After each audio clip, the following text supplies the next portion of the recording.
Hello, welcome to Spotlight in Bensenville. My name is Frank DeSimone, Village President and your host for this episode. Today we'll be discussing the village permitting process and the 2025 Comprehensive Plan with our guests Maria Hampton, Permit Clerk, and Kevin Quinn, Village Planner. Welcome to the show. Thank you. So can you both briefly describe your roles and responsibilities in the Community and Economic Development Department for the village?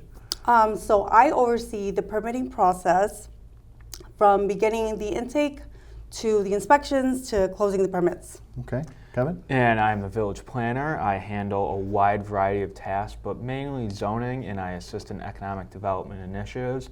We are currently also doing our comprehensive plan, and I have a lot of responsibility with that, just kind of updating our long-term roadmap.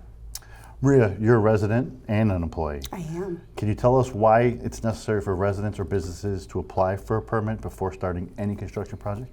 So the reason we need permits is to ensure that everything is up to code. Make sure that everything is safe for our residents and for the community's wellness. And being up to code, make sure it's done right. Correct. Make sure everybody in the household is safe or the building is safe, and we can oversee doing that. That's why we do the permits. That's right. Perfect. So can you walk us through the typical steps of the village's permit process? It's not as hard as it sounds. It's pretty much an application. We request the scope of work. Depends on the size of the project, how much we will require, contractor stuff, planner surveys, but it's all easily done. And we can walk whomever through that process if they need help. Yes, for sure. We often get people that haven't done this before, and no problem, we get it done. On average, how long does it take from a permit application to be reviewed and then approved? I know it's a hard question because it depends on the project. The workload, standardly we say 2 to 10 business days. Okay. It depends on how big the project is. Which is pretty quick. Mm-hmm. Yeah. But if we have to go through multiple rounds of reviews, that 2 to 10 business days resets. So every time you resubmit something, that clock starts again. Okay. So Kevin, who is responsible for setting the planning regulations in Bensenville, and how are they determined? So the village's zoning ordinance can be thought of the village's planning regulations. The last major overhaul of the code was in 2019 when village staff worked with an outside consultant to streamline the process, make the language clearer and easier to understand, and to condense some zoning districts. So how do these planning regulations impact residents and business owners looking to develop or modify their properties? In many different ways. So for example, if you want to develop a vacant lot from the ground up, you have to adhere to the district's requirements, which are laid out in the zoning code. For example, this includes lot spacing, how far do you have to be from the lot line, how deep can you go, and impervious coverage. We don't want anyone's property flooding, so we like to make sure there is a good amount of grass. Another example for a renovation would be an addition to a building. If you want to add, let's say, 1,000 square feet to a restaurant, you need to make sure you have enough space on your property for 10 additional parking spaces. Building size and parking are closely related, so the zoning code works to connect things that you may not think of to make sure you have enough space to do what you'd like to do. So what are some of the common challenges our applicants face during the permitting process, and how can they avoid them? I would say that from my perspective, reviewing plans, the most common problem is not including enough information. Distances aren't included, there's not enough detail, the scope of work is a little unclear. To do a review, I need as much information as possible, so when you include that, it not only helps you, but it helps me. So how are zoning and planning decisions made in Bensenville, and who is involved in the decision-making process? So they are made at staff levels, multiple levels. Staff levels, the citizen recommending body, which is our Community Development Commission, and the village board. So if it's something simple, if it's by right and completely by code, that is just done at the staff level. If they need a deviation from the code, which we call a variance, or a special use permit, which is kind of double checking that something can fit in that space, that goes through the Community Development Commission, which is a body of your peers that have been selected. They review it, they review the facts of the case, they hear testimony, then they pass that up to the village board for their ultimate approval or denial. So it's about a 60 and 90-day process that involves citizens, elected officials, and staff to make sure that what zoning wants and what the developer wants are in line with the stated village goals and community character. So Kevin, can you explain the difference between a special use permit, a variation, and a text amendment? So they're all things that go before the Community Development Commission. We want to make sure that what the community is seeing is in line with what the community wants. So a variation is asking for a site-specific deviation from the zoning code. A common thing that I've seen is fences on corner lots. Our zoning code allows for fences in the rear yard and the interior side yard. But if you have a corner lot, you've got 2 front yards and no side yard on one side of the building.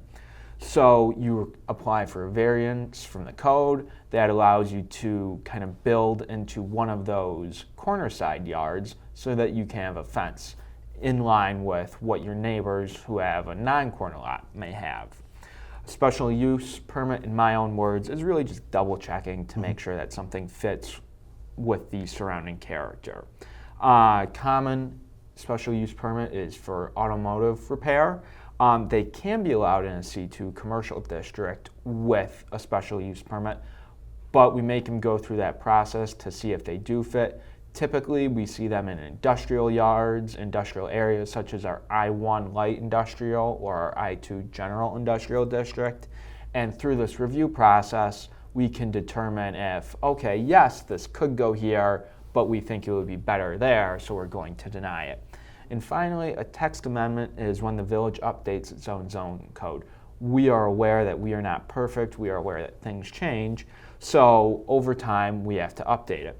For example, this past spring we updated our code to make it easier to install and permit electrical vehicle chargers. We know that there's a big boom of those coming, so we want to be able to address that. This allowed us to address a gap in our regulations and make it easier for everyone.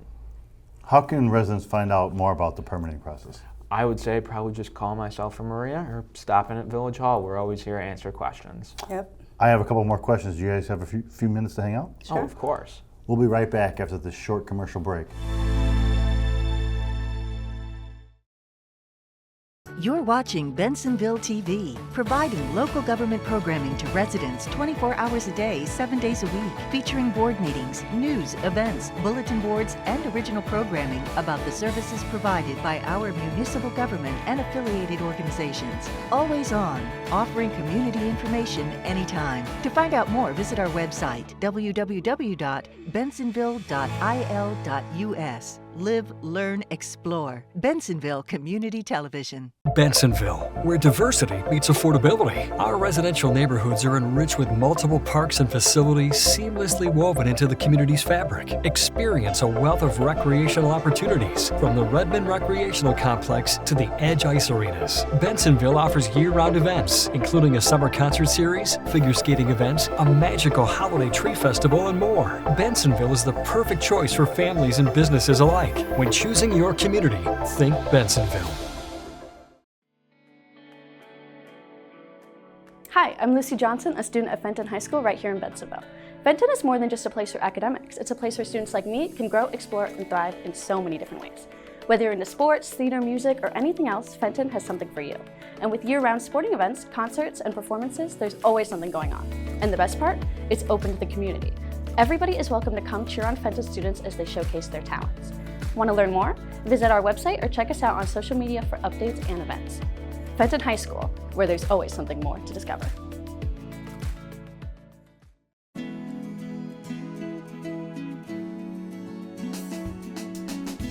The Edge Ice Arena is one of Chicagoland's premier ice skating facilities, featuring world-class skating events for the whole family. The Edge features 3 sheets of NHL regulation size ice, offering skate programs for hockey players, figure skaters, and recreational skaters of all ages. The Edge is also available for private functions and parties accommodating from 10 to 200. Be active, be entertained, be inspired.